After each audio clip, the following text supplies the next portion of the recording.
Please join me in recognizing Maria Volante as the 2023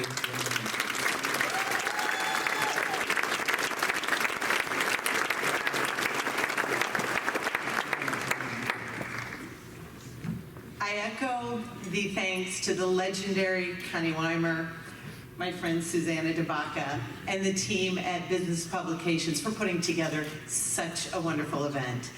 To Jan Freed, who nominated me, can't be here because she's with her family, my greatest appreciation. I am really grateful to celebrate with my family.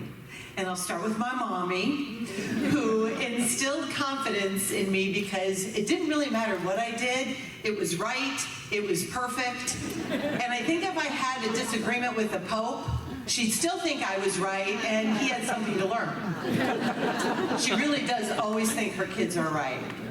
To my brother and sister, who really are the genesis of my influencingness, which you can swap out bossiness, because they always let me kind of tell them what to do, and with love and good intent, really paid attention to their older sister. To their beautiful families who are here, including my nieces, who are our family's next generation of influencers, and to my husband Dave, who's always my #1 cheerleader. I love you.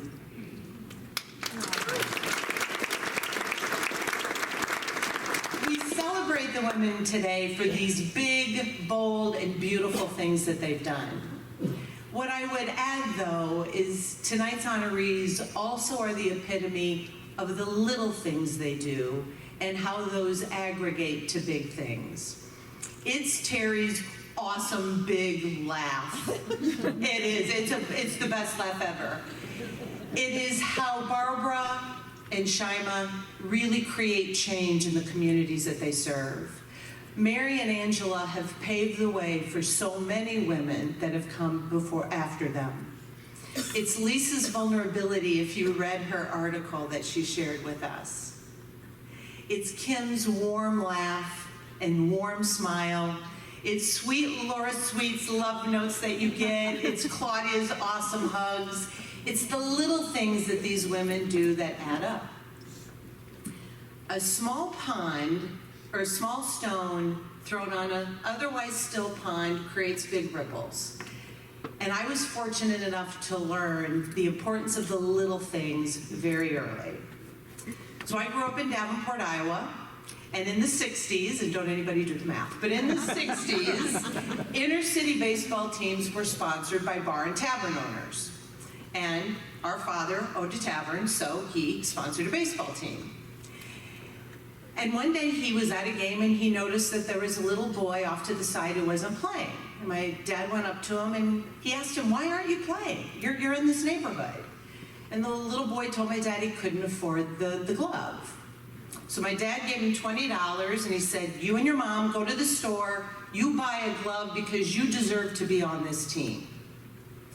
Well, fast forward about 30 years.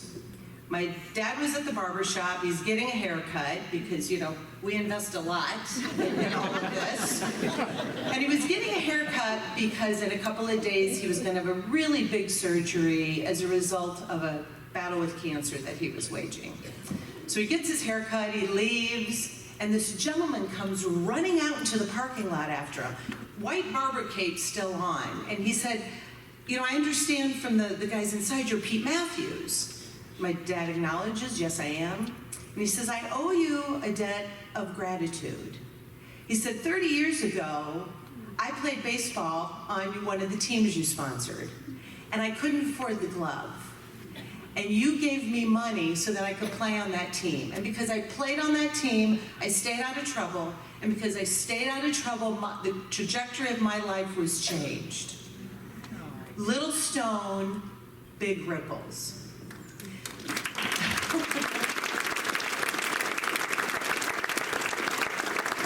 And so the ask I have for all of us is that we lean into the little things that we do, because that's where the magic of influence really is.